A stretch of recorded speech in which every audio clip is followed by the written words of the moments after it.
all kinds for you to find for the whole family. Made just for mom, dad, and baby too. All kinds of gifts for all kinds of budgets. Etsy has it.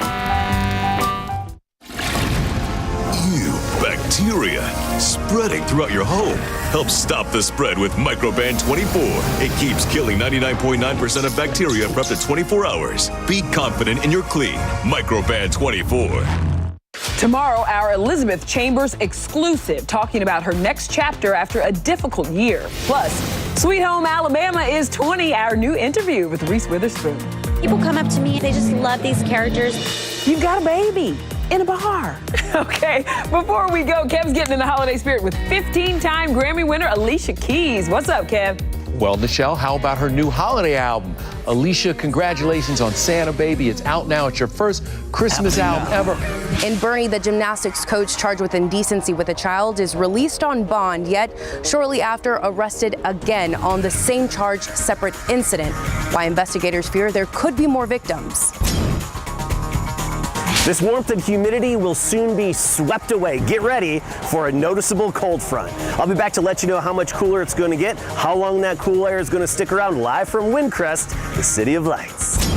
Plus, the launch of the Artemis 1 space project has a San Antonio connection. How an Our Lady of the Lake alum was inspired to work for NASA.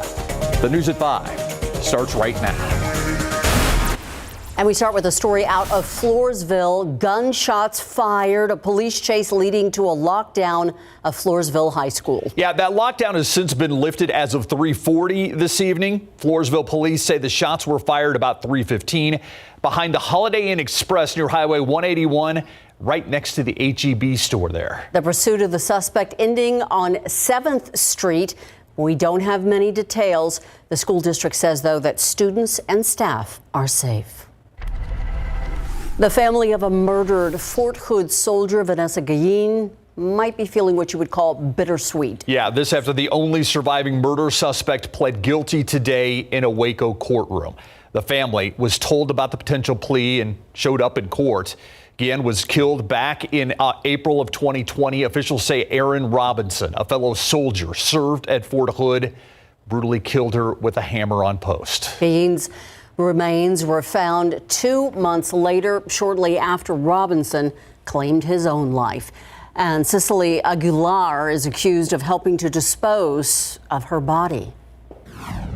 It gives me some comfort knowing that she's admitting to what she did and she's not going to keep fighting us, but definitely it's not a closed case until the day of sentencing. Aguilar faces up to 30 years in prison. A date for her sentencing has not yet been released. And new at 5, an update in the sexual abuse case out of Bernie involving a longtime gymnastics coach. This guy. 74-year-old Michael Spiller bonding out of the Kendall County Jail today on a charge of indecency with a child. However, he's already once again behind bars. Yeah, investigators say Spiller is charged with an additional count of indecency with a child for a separate incident. Let's take you live to Bernie right now. Alicia Barrera is with the police chief and the Kendall County District Attorney. They held a press conference this afternoon. Alicia. Good afternoon. Well, according to Bernie Police Chief Steve Perez, Michael Spiller bonded out late this morning, but again, he's already behind bars. A grand jury indicted him this morning for a separate incident, but it does involve that same victim. And this case stems back from 2001, 2002. This victim allegedly was about 12 to 13 years old. So for decades, we know that Spiller has worked as a gymnastics coach at an international level, so across seas. However, police say he's been working as a summer camp gymnastic coach here in Bernie at Bernie Gymnastics Center for the past 20 years. These 2 counts of indecency with a child involve the same female victim, who again was around 12 years old when this alleged abuse happened. This investigation began late September, early October of this year, and Chief Perez says the Texas Rangers Division as well as the FBI, they have been notified because of how big this investigation is. It spans across several state lines, and they fear there could be many other victims. Our investigation shows Spiller has ties to several cities in Texas, including Houston, Giddings, Galveston, and Bernie. Over his decade-long career in gymnastics, Spiller has coached and has ties in New Mexico, California, Hawaii, and Europe. Even if the crime occurred outside of Kendall County, the Bernie Police Department will assist you in making a report to the appropriate jurisdiction. It does not matter when it may have occurred. No case is too old.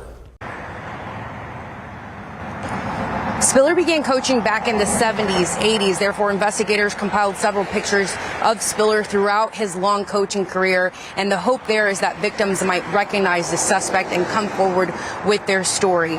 And police say that he was very active just recently. Spiller may have been coaching until May of this year. And you'll remember he's been a summer camp coach for years, and it's been happening here at the Bernie Gymnastics arena here that we are.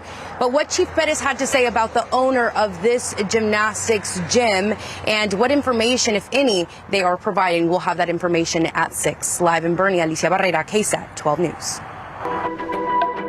Thank you, Alicia. A gun used in a string of murders allegedly by a former Border Patrol supervisor shown in court today. Juan David Ortiz on trial for killing 4 sex workers near Laredo.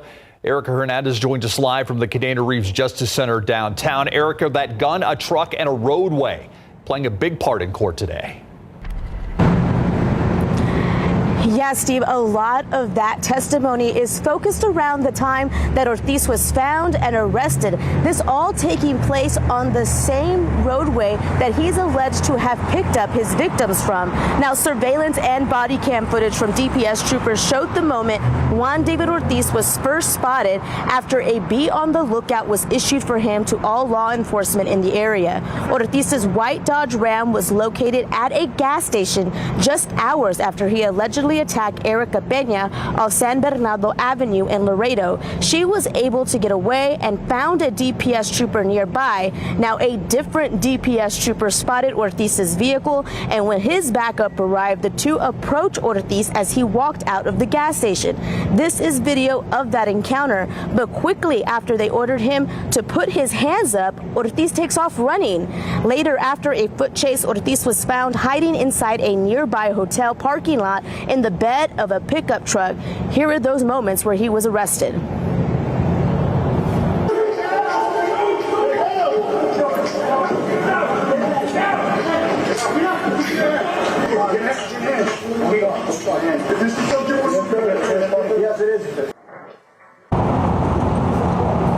Now, other footage shown to jurors today included the footage from inside the vehicle Ortiz was transported in. He can be heard telling officers where to locate the gun that would later be identified as the murder weapon in this vehicle. Now, in his vehicle. Now, coming up at 6, we're going to take a look at that possible murder weapon as well as other physical evidence that was brought into the courtroom. Now, that trial is still ongoing right now. You can watch it live on KSAT.com, KSAT Plus, and KSAT's YouTube channel.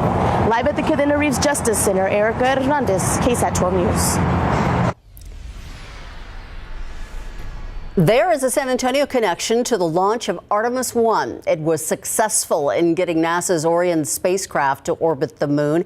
And as of yesterday, Orion has now gone the furthest distance into space of any spacecraft designed to carry humans. Our Myra Arthur explains how one small suggestion that a college advisor gave years ago helped a San Antonio grad become part of this pivotal launch team. We wish it happened a lot sooner, but it has. It's been worth the wait.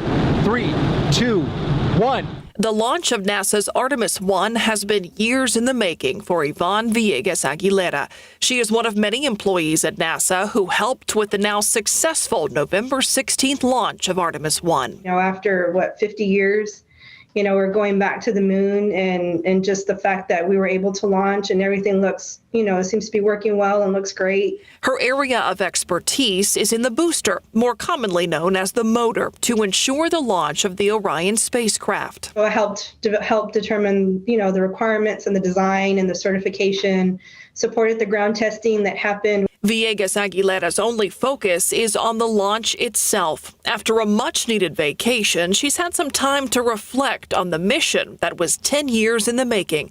It goes back to her time as an undergrad chemistry major at Our Lady of the Lake University, and her taking the advice from an advisor to apply for an internship at NASA. That blasted her career into the aerospace and engineering worlds. That was never exposed to me growing up.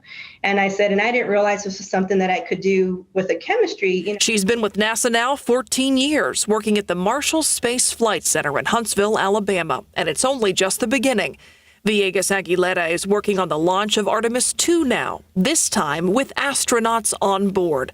She wants those who are inspired by her journey to know the power of an internship. If there's an internship opportunity, to take it. Like I said, if my advisor had never told me about that internship, I would have never thought this was a possibility for me. Myra Arthur, KSAT 12 News.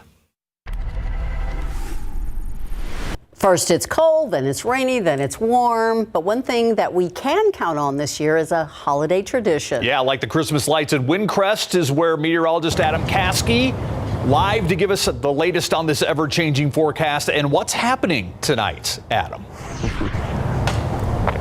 It is the annual Windcrest Light Up. It's the big ceremony where everybody who's at least in the competition for the judging has to have everything up and ready, and then the judges go out and do their judging. And there's a new theme this year. We're going to get to that in just a second. It's actually, I love this theme. This is my favorite that we've had in quite some time. I want to talk temperatures right now. We're feeling the warmth. I mean, take a look at our weather watchers. We've got low 80s along the Rio Grande. You get to Santa Maria and Floresville, even 82 degrees. Closer to town, Bulverde 79. Windcrest, Santa Jim checked in at 77. My thermometer that I have in my hand, my thermometer ornament, it says exactly 77 degrees. I'd say we are definitely in tune. But you feel the humidity in the air. This all changes while we're sleeping tonight. I'm going to tell you how much the temperature is going to drop, help you prepare for the next few days, because it's not just cold, but more elements to deal with. We'll see you in just a bit. Thank you so much, Adam. The Elf Louise Christmas Project working overtime this year to make up for the time that it lost during COVID. The extra magic that volunteers are going to be gifting out to community kids next. And a live look at traffic on this Tuesday. This is I-10 at Wurzbach, and you can see there's some cones out there. Looks like they're clearing up a traffic accident. As you look further down, there's seems to be more traffic that's involved in some sort of a crash. At least one lane closed. We'll continue to monitor the situation, but it's slow going here in both directions.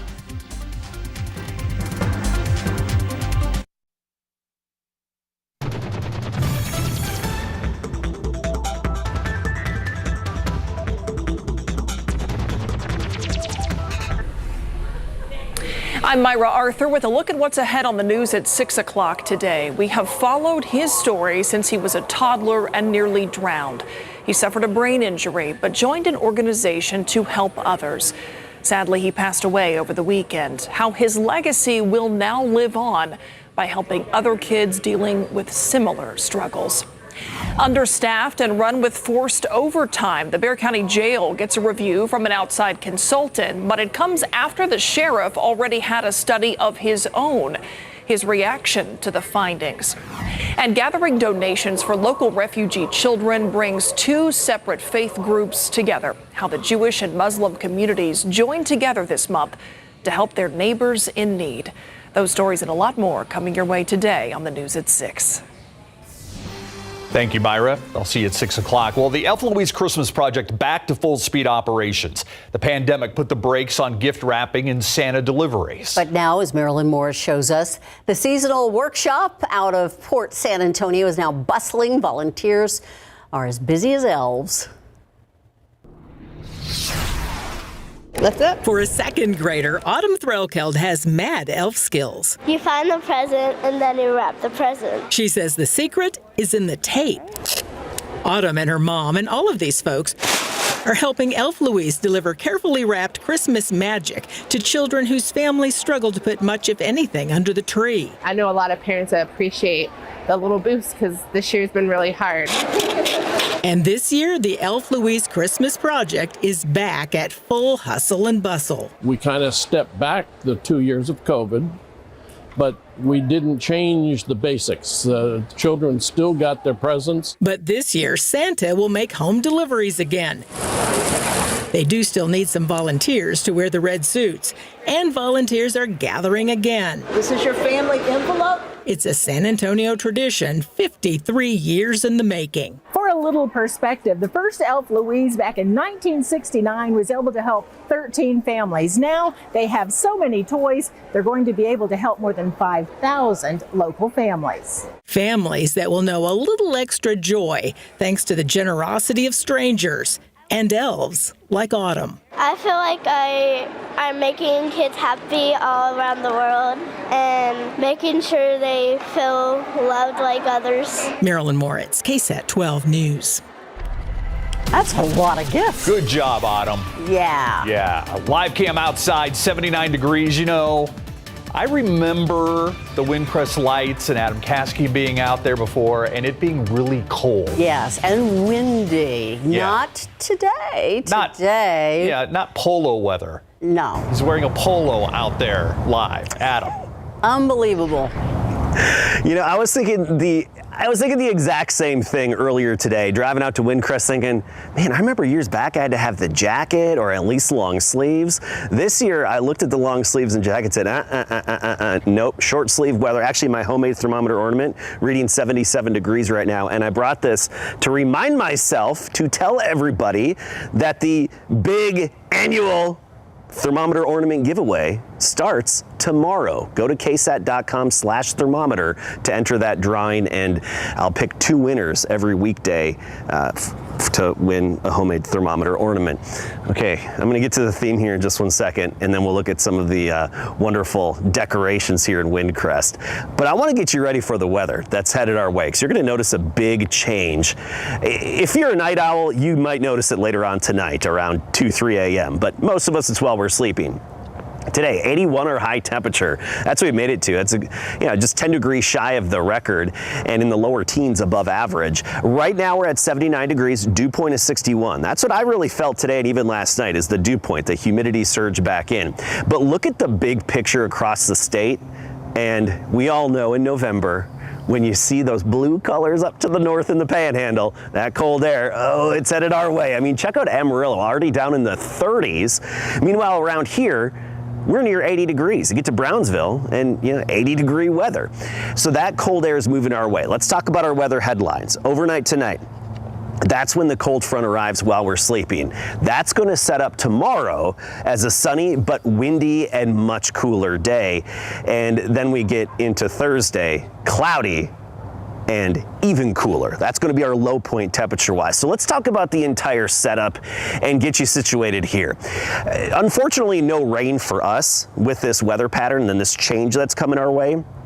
But you look off to other parts of the nation, and with this dynamic system that's developing, there's some good rain, unfortunately, coming at a cost for parts of Louisiana and even Mississippi, where there's a high tornado risk. And they've had snow off to the north. It's one of those November and fall cold fronts.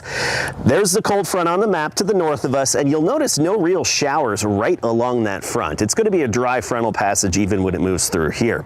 Temperatures behind the front, down in the 30s and 20s right now. 23 in North Platte, Denver 20, Dalhart, Oklahoma 30, and Wichita at 32 degrees. Meanwhile, officially in San Antonio, we're sitting at 79 for now. Here's our futurecast when it comes to temperatures. Later tonight, midnight, will be around 60 degrees. You're not going to notice much, and you'll still notice the humidity. But then by 6 a.m. tomorrow, we're down in the mid 40s, about 46 around San Antonio, closer to 50 degrees along the Rio Grande. And shortly after that front hits, after midnight tonight, the wind is really going to pick up as well. I mean, we're talking wind gusts with the cooler temperatures, wind gusts up to about 30 to 40 miles per hour. So that's something you'll be noticing first thing tomorrow morning. Have the jackets ready to go.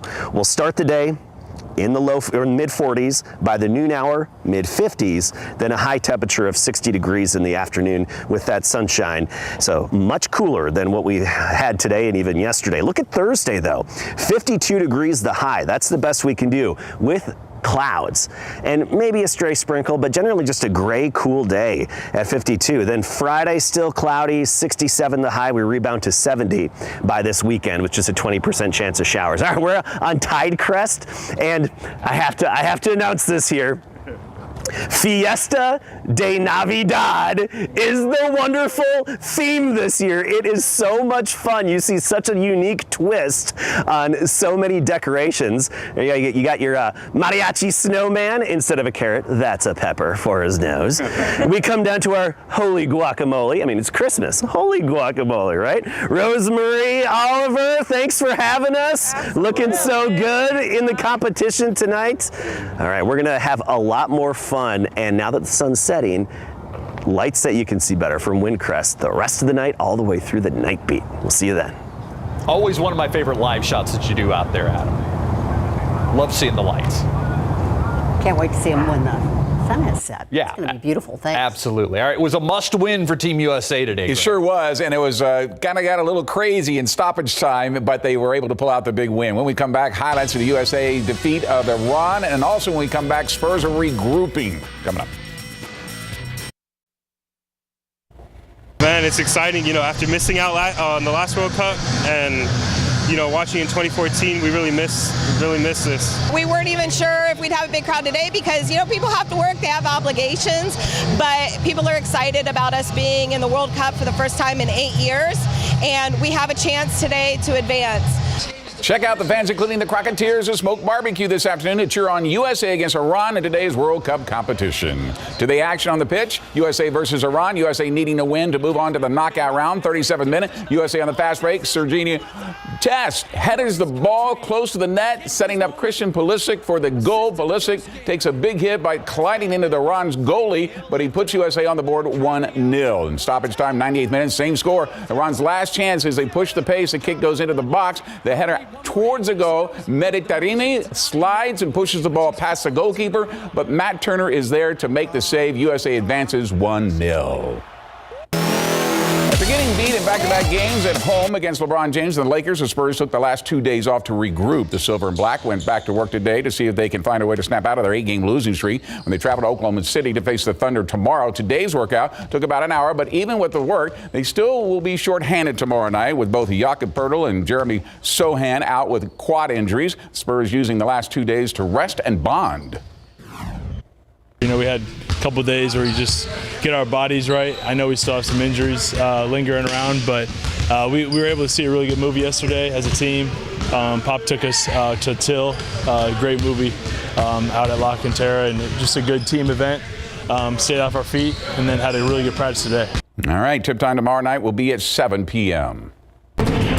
When the UTSA Roadrunners face off against North Texas for the Conference USA Championship this Friday night in the Alamo Dome, it'd be the 11th meeting overall, and the record is a dead even 5-5. The Roadrunners clearly hold the advantage playing in the Dome with a 4-1 record going into the title game on a 9-game win streak. Now, how would head coach Jeff Traylor assess his team before the big game? I would say mentally, we're as prepared as any team I've ever coached, and physically, we are as hindered by injury as any team I've ever coached. It's been a very rewarding yet frustrating season all at once. All right, kickoff in the Alamo Dome on Friday night set for 6:30, and we'll be there live starting at 5 o'clock to preview the big game, and we want to get as many people as humanly possible at this game. They're hoping for over 50,000. The record is over 56,000. It'd be great to have 60+ thousand there if we can get it. And like Coach Traylor said, this is not a healthy team. Right, so they need all the support they can get. They need that juice from the crowd. Mm-hmm. Yeah, thanks, Greg. We'll be right back. Thanks so much for watching the News at 5 with us. World News up next. We'll see you back here at 6.